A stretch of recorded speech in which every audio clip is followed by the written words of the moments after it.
This is Democracy Now!, democracynow.org, the War and Peace Report. I'm Amy Goodman with Juan Gonzalez. As we turn now to Dr. Abdul El-Sayed, the winner of Tuesday's Democratic Senate primary in Michigan. In a major blow to the Democratic establishment and AIPAC, Abdul El-Sayed won the primary despite being vastly outspent by his opponent, Congressmember Haley Stevens.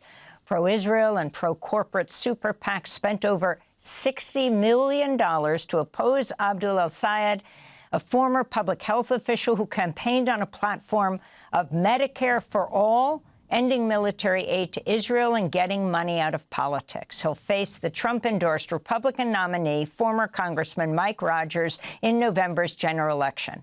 If Dr. El-Sayed wins, he would become the first Muslim senator in the country. At a rally in Nevada after the primary, President Trump accused Dr. El-Sayed of hating Jewish people and Israel and said, quote, "When I watch Abdul," well, this is President Trump in his own words. When I watch Abdul, he's full of shit. Dr. Abdul El-Sayed was born and raised in the Detroit area to Egyptian immigrant parents, called out Republicans on Wednesday, including his opponent Mike Rogers, after the National Republican Senatorial Committee issued a statement that referred to him by his full name, Abdulrahman Mohammed El-Sayed. They think that you want to use my whole name against me. Mike, listen, man, if you can't say the name, it's Abdurrahman, keep the name out your damn mouth. I'll be happy to give you lessons. For more, we're joined now from Ann Arbor, Michigan, by Dr. Abdul El-Sayed, the Democratic nominee for Senate in Michigan. Welcome to Democracy Now!, Dr. El-Sayed. Can you talk about your victory and what it means the next day to stand with your Democratic opponents as you all came together for the general election in November?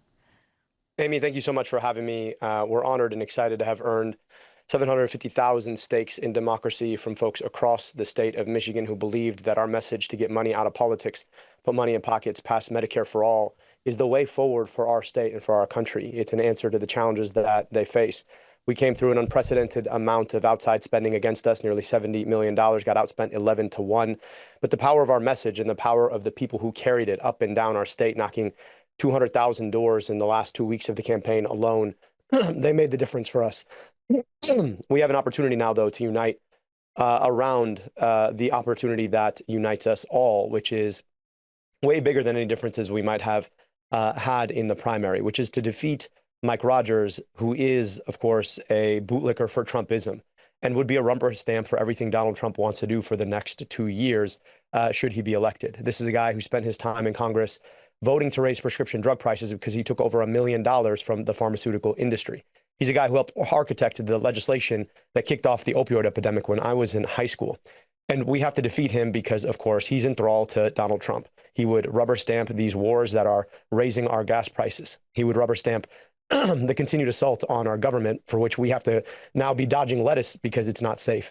So we have an opportunity to come together across our differences to build something that is about beating Trumpism, beating Mike Rogers, and I'm looking forward to the next 13 weeks. And Dr. El-Sayed, Medicare for all, universal health care has been at the heart of your campaign. Why do you think it has resonated so much? And how, if you were to succeed and be elected to the Senate, how would you accomplish this when it has eluded, the universal health care has eluded so many previous Democratic administrations in the past? Yeah, and thank you for the question, because I think it is at the heart of what so many people are suffering right now. There's not a place that I go across the state where people don't tell me, I'm so worried about what happens if I get sick. And I'm insured because my deductible is, what, $6,000, $10,000. It would put me into bankruptcy, which is why across this country, we hold $225 billion in medical debt. Nearly a third of households in this country carry that debt. We don't have to have that. What Medicare for all would be is guaranteed health insurance through the government without having to worry about a copay, a deductible, a premium. It's there from cradle to grave. You don't lose it if you turn 26 or get married, get divorced, get a job, lose a job, turn 65. Always you can lose health insurance right now. And you don't have to worry about being in network or out of network. You are covered. That opportunity, that security is something people across my state want so deeply.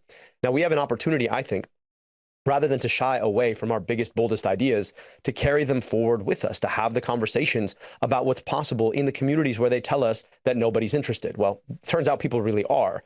I've been up and down the state, 110 different cities. You can go up north. You can be at a church in Detroit. You can be in Grand Rapids.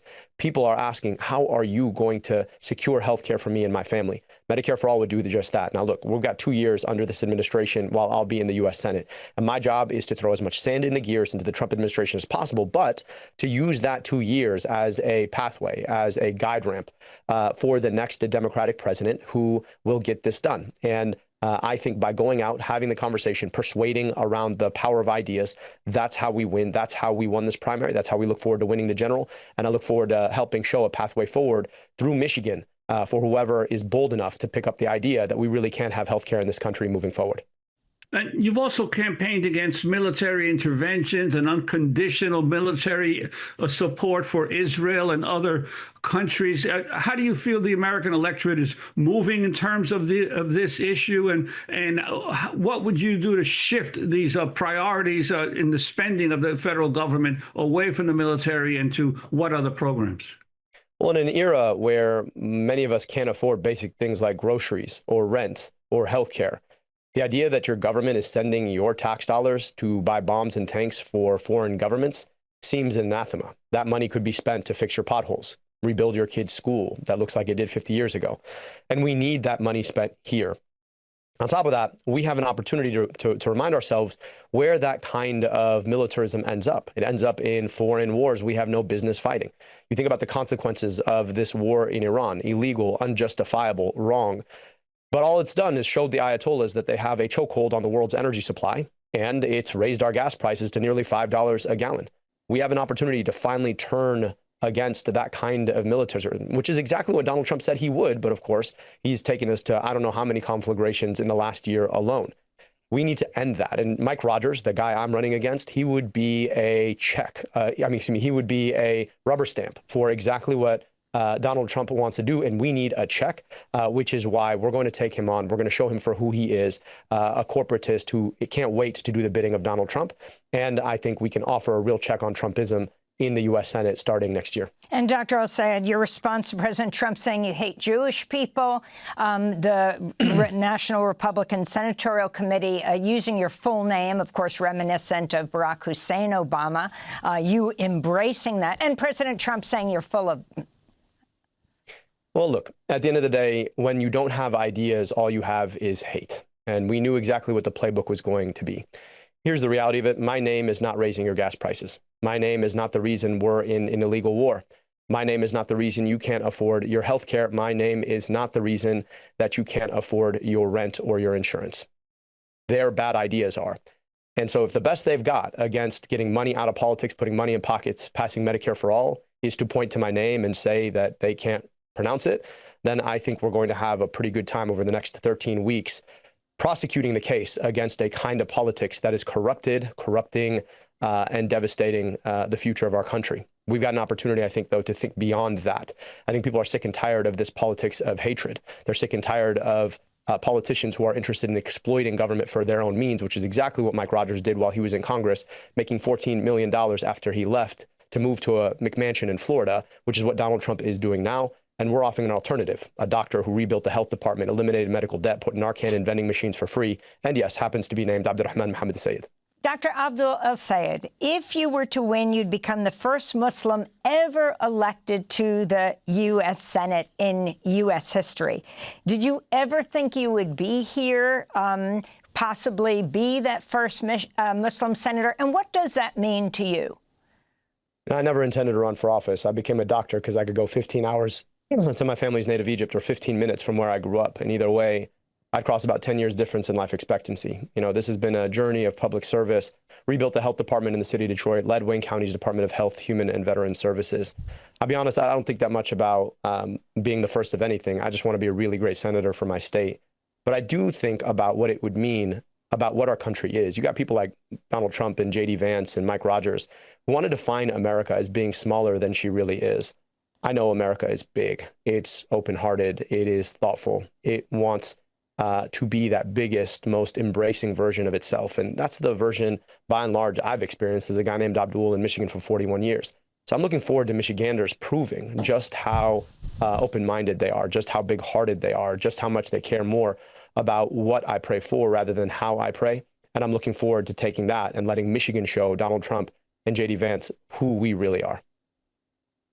And Doctor, I wanted to ask you, AIPAC has reportedly spent more than $30 million to attempt to defeat you in support of your opponent. Why do you? What's your sense of why AIPAC saw you as such a threat and so necessary to defeat you? Yeah, AIPAC unfortunately has an absolutist vision about what our foreign policy ought to do. They want us to continue to send unconditional military aid and worse to a foreign government to do apartheid, genocide, war. And I believe in equal rights to peace, dignity, and self-determination for Palestinians and Jewish Israelis alike. And it's that Palestinian personhood part that I think they so oppose. And they wanted to make an example out of me, and we've made an example out of them. And I think we have an opportunity now to move forward in a politics where we don't allow an organization dedicated directly to making sure our foreign policy backstops the foreign policy of a foreign government and make sure that our money is spent here where it needs to be spent to provide schools here and to provide good infrastructure here, to provide healthcare here for our kids, rather than being sent abroad to do the worst to other people's kids. Your race is seen as a bellwether. It not only sent shockwaves clearly through President Trump, as he used a four-letter word to talk about you, but the Democratic establishment. Right after you won, though, Kamala Harris sent out a message that people should support you. The Democratic Senatorial Campaign Committee, people, Chuck Schumer, Gillibrand, they congratulated you. You took on the establishment, and now how do you work with it?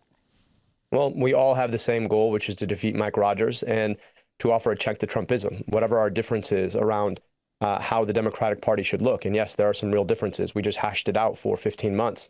We do know that we have to beat Trump. We do know that we have to take back the Senate. We do know that Michigan is critical for that. And I'm looking forward to figuring out how to work together to make that happen. So I'm grateful to the support that they've shown us since our victory, and looking forward to locking arms to do what needs to be done to take on Trump and Trumpism. Now, look, I don't think about this as a question about the future of a party. I think about this as the question of the future of Michiganders' lives. And I'm focused on getting money out of politics, putting money in pockets, passing Medicare for all, which is what I intend to do when I get to the U.S. Senate. I'm looking forward to working with anybody and everybody who's willing to help us do that, to provide relief for Michiganders who are struggling right now.